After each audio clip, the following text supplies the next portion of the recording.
यदि आपके घर में भी बच्चे हैं और बच्चों को बहुत ज़्यादा कब्ज़ या कॉन्स्टिपेशन रहता है, यानी लैट्रिन उनका जो है वो हार्ड आता है और उसकी वजह से कभी कभी बच्चों को बहुत ज़्यादा दर्द होता है, लैट्रिन में अगर उनके ब्लड आता है, लैट्रिन जाने से वो कतराते हैं, तो यह वीडियो आपके लिए काफ़ी काम का है। क्योंकि आज के इस वीडियो में हम बात करेंगे कि बच्चों में जो कब्ज़ या कॉन्स्टिपेशन होता है, लैट्रिन हार्ड आता है, उसके क्या कारण होते हैं, कैसे पहचानेंगे कि बच्चों को कहीं कब्ज़ तो नहीं है, कॉन्स्टिपेशन तो नहीं है, और इसके अलावा इसमें होम्योपैथी मेडिसिन है वो इसमें आपको कैसे मदद कर सकती है, अपनी लाइफ स्टाइल में क्या बदलाव करें, बच्चों की खाने पीने में क्या बदलाव करें कि ताकि उनको कब्ज़ नहीं हो। इन सभी बातों के बारे में हम डिस्कस करेंगे।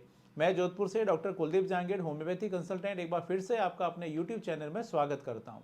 यदि आपके साथ में भी कोई तरह की कॉन्स्टिपेशन की शिकायत हो रही है, यानी कब्ज़ की शिकायत है, आप स्टूल आपको हार्ड बहुत ज़्यादा आता है, यानी लैट्रिन बहुत ज़्यादा हार्ड आता है और उसकी वजह से आपको काफ़ी दर्द होता है, काफ़ी जलन होती है, आपको स्टूल के साथ में यानी मल त्याग के समय कभी कभी आपको ब्लड भी आ जाता है, खून भी आ जाता है, ऐसी जो कंडीशन है उसके साथ में अगर आपको पाइल्स या फिशर की शिकायत हो गई है, यानी मस्से बन गए हैं, तो मैं आपको सजेशन दूंगा एक बार आप होम्योपैथी जरूर लें। होम्योपैथी दवाओं द्वारा बिना ऑपरेशन भी आप इस तरह की कंडीशन से छुटकारा पा सकते हैं।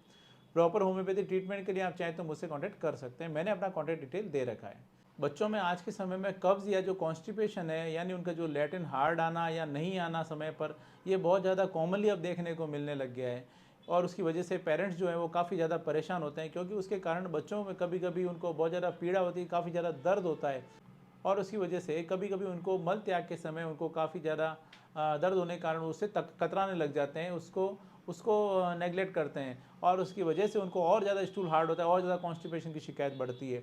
कभी कभी उसकी वजह से उनको ब्लड भी आता है, खून भी आता है, उनको बच्चों को कभी कभी उसमें फिशर डेवलप हो जाते हैं। जब स्टूल हार्ड आता है तो वहाँ पे कट लगने के कारण उनको बहुत ज़्यादा जलन, बहुत ज़्यादा दर्द, ब्लीडिंग होना शुरू हो जाती है और उसके कारण कभी कभी बच्चों को रेयरली उनको हेमोरॉइड्स भी डेवलप हो जाते हैं।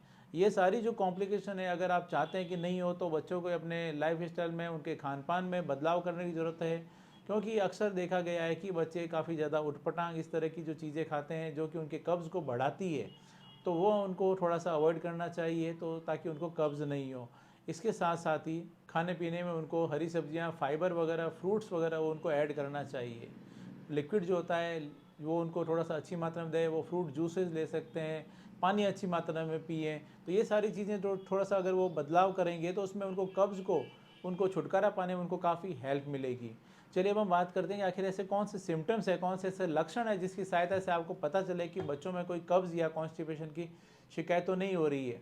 इसमें जो सबसे बड़ा जो सिम्टम होता है वो होता है कि उनको लैट्रिन जो होता है वो लैट्रिन बहुत ज़्यादा हार्ड आना, बहुत ज़्यादा कठोर आता है और उसी वजह से उनको लैट्रिन पास करते समय उनको काफ़ी ज़्यादा दर्द होता है, काफ़ी ज़्यादा पीड़ा होती है, उनको काफ़ी ज़्यादा कभी कभी उनको जलन भी होती है, कभी कभी स्टूल के समय उनको ब्लड भी आना शुरू हो जाता है। अगर ऐसी कंडीशन डेवलप हो रही है तो उसमें समझ सकते हैं कि उनको कब्ज़ की शिकायत है और उस कंडीशन में अगर बहुत ज़्यादा जलन या बहुत ज़्यादा ब्लड आता है तो इसका मतलब वहाँ पर फिशर्ड भी डेवलप हो गए हैं। इसके साथ ही अगर बच्चा लैट्रिन जाने से कतराता है क्योंकि उसको दर्द होता है, तो यह भी कहीं ना कहीं आप समझ सकते हैं कि उसको कॉन्स्टिपेशन या कब्ज़ की शिकायत तो नहीं है। लैट्रिन ज़रा लगर करने के लिए बच्चों को अगर बहुत ज़्यादा जोर लगाना पड़ता है, एक एक दो दो दिन तक नहीं आती है, यानी अगर बच्चों को सप्ते में अगर वो 3 दिन के लिए स्टूल या मल त्याग के लिए जाता है, तो यह सारी जो कंडीशन है, जो सारे सिम्टम्स है, इंडिकेट करते हैं कि बच्चे को कब्ज़ की या कॉन्स्टिपेशन की शिकायत है। इसके अलावा बच्चों को मल त्याग के समय बहुत ज़्यादा रोना, बहुत ज़्यादा चिल्लाना, वो मल त्याग से कतराना, यह जो सारे सिम्टम्स हैं वो बताते हैं कि बच्चे को कॉन्स्टिपेशन या कब्ज़ हो सकता है और समय पर इसका उपचार करना भी ज़रूरी होता है। क्योंकि इसमें अगर ज़्यादा ध्यान नहीं दिया जाए तो वो आगे जाकर काफ़ी ज़्यादा कॉम्प्लिकेशंस क्रिएट कर सकता है। बच्चों को फिशर की शिकायत हो सकती है, बच्चों को स्टूल के समय ब्लड आ सकता है बार बार, और इसके साथ साथ ही बच्चों को रेक्टल प्रोलैप्स की भी शिकायत जो होती है वो डेवलप हो सकती है, वो भी देखने को मिल सकती है। यानी उनका जो मल द्वार में से उनका कुछ हिस्सा जो होता है वो धीरे धीरे बाहर आना शुरू हो जाता है। यह जो सारे कॉम्प्लिकेशंस है वो भी देखने को मिल सकती है, इसलिए उसको समय पर उपचार करने की ज़रूरत होती है और उनके खान पान की तरफ ध्यान देने की ज़रूरत होती है। चलिए अब हम बात करते हैं कि उसमें जो कब्ज़ है, वो कब्ज़ को ऐसे कौन से कारण होते हैं जिसकी वजह से कॉन्स्टिपेशन होता है। तो मैंने जैसे इंट्रोडक्शन में बताया था, अगर बच्चा जो है बहुत ज़्यादा उटपटांग बाहर की चीज़ें बहुत ज़्यादा खाता है जिसके अंदर फाइबर नहीं होते हैं, या फ्राइड फूड बहुत ज़्यादा लेता है, या ये जो इस तरह से जो पैक चीज़ें होती है वो जो बहुत ज़्यादा ये इस तरह की चिप्स वगैरह ये ज़्यादा खाता है, तो उस कंडीशन में बच्चों को कब्ज़ की या कॉन्स्टिपेशन की शिकायत हो सकती है। इसके अलावा अगर बच्चे फाइबर नहीं लेते हैं, यानी फ्रूट्स, हरी सब्जियां अगर बिल्कुल नहीं लेते हैं, तो उस कंडीशन में भी बच्चों को कब्ज़ या कॉन्स्टिपेशन हो सकता है। अगर वो फ्लूइड जो होता है, यानी लिक्विड जो है अच्छी मात्रा में नहीं पीते हैं, पानी अच्छी मात्रा में नहीं पीते हैं, तो वो भी कहीं ना कहीं कब्ज़ का कारण बन सकता है। इसके साथ साथ ये अक्सर देखा गया है कि बच्चे खेलते समय या फिर अगर उनको स्टूल करते समय, मल त्याग के समय बहुत ज़्यादा दर्द होता है, उसकी वजह से वो उसमें मल त्याग को या लैट्रिन से कतराने लग जाते हैं, उसको नेगलेक्ट करते हैं। खेल में वो उसको स्टूल को रोकने की कोशिश करते हैं, तो उस कंडीशन में भी धीरे धीरे बॉडी की एक टेंडेंसी डेवलप हो जाती है कब्ज़ की या कॉन्स्टिपेशन की। तो यह भी एक बहुत बड़ा कारण होता है बच्चों में कब्ज़ का।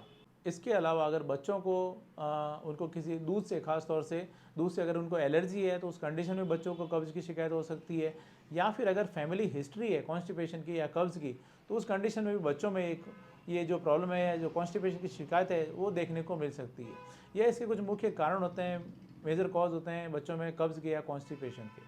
इसलिए उनको समय पर उनके लाइफ स्टाइल में बदलाव करने की ज़रूरत है, खान-पान की तरफ ध्यान देने की ज़रूरत है। उनको खाने-पीने में लिक्विड या फाइबर्स जो होते हैं, वो उनको ऐड करने की ज़रूरत होती है। बाहर का जो खाना होता है, वो उसका थोड़ा-सा कोशिश करें उसको वो कम से कम लें। दोस्तों, इस तरह से अपने खाने-पीने में कुछ बदलाव करें, लाइफ स्टाइल में बदलाव करें बच्चों के। साथ-साथ कुछ होम्योपैथी मेडिसिन्स हैं, जो कि अगर आप बच्चों को देते हैं, तो इसमें कब्ज़ को, कॉन्स्टिपेशन को ठीक करने में काफ़ी हेल्प मिलती है। अगर यहाँ पे मैं आपकी जानकारी के लिए कुछ मेडिसिन्स अगर मैं बताऊँ जो कि इसमें काफ़ी अच्छे रिजल्ट्स देती है, तो इसमें एलुमिना बहुत अच्छा काम करती है। एलुमिना 30 इसकी एक अच्छी दवा है। इसके अलावा इसमें ब्रायोनिया 30 भी बहुत अच्छा काम करती है, वो भी इसकी एक अच्छी दवा है। साइलेशिया 30 भी इसकी एक अच्छी दवा है। इसके साथ साथ ही मैगम्यूर जो होता है, मैगम्यूर 30 जो है, वो भी इसके काफ़ी अच्छे रिजल्ट देती है। लैक डेफ 30 जो है, वो भी इसमें काफ़ी अच्छे रिजल्ट देती है। इसके अलावा और भी बहुत सारी मेडिसिन है जो कि बच्चों के कब्ज़ में या कॉन्स्टिपेशन में काम में लेने से काफ़ी अच्छे रिजल्ट देखने को मिलते हैं। इसके साथ साथ ही इसमें अगर बच्चों को अगर उसमें फिशर डेवलप हो गए हैं या फिर उनको स्टूल के समय ब्लड आता है, तो उसको देखते हुए या रेयरली अगर उनको हेमरॉइड्स या मस्सों की शिकायत हो गई है, तो उन सिम्टम्स को देखते हुए और भी कुछ मेडिसिन है जो कि बच्चों को देने की ज़रूरत पड़ सकती है। इसलिए यदि आपके बच्चों के साथ में भी ऐसी समस्या आ रही है, तो उनके खान-पान की तरफ ध्यान दें सबसे पहले, और उसके साथ साथ कुछ होम्योपैथी मेडिसिन हैं जो कि अपने नज़दीकी होम्योपैथी डॉक्टर की गाइडेंस में अगर आप लेते हैं, तो इसमें काफ़ी अच्छे बेनिफिट्स हैं जो कि देखने को मिलेंगे। प्रॉपर होम्योपैथी ट्रीटमेंट के लिए आप चाहें तो मुझसे भी कॉन्टैक्ट कर सकते हैं। मैंने अपना कॉन्टैक्ट डिटेल दे रखा है। मैं उम्मीद करता हूँ आज मैंने आपके सामने जो भी जानकारी शेयर की है, आपको ये पसंद आई है, आपके लिए फ़ायदेमंद साबित होगी। इसी तरह मेरे साथ जुड़े रहें, इस चैनल को सब्सक्राइब करें, बेल आइकन ज़रूर दबाएं, ताकि जैसे ही कोई नेक्स्ट वीडियो अपलोड करूँ, आपके पास उसका नोटिफिकेशन आ सके। Thank you.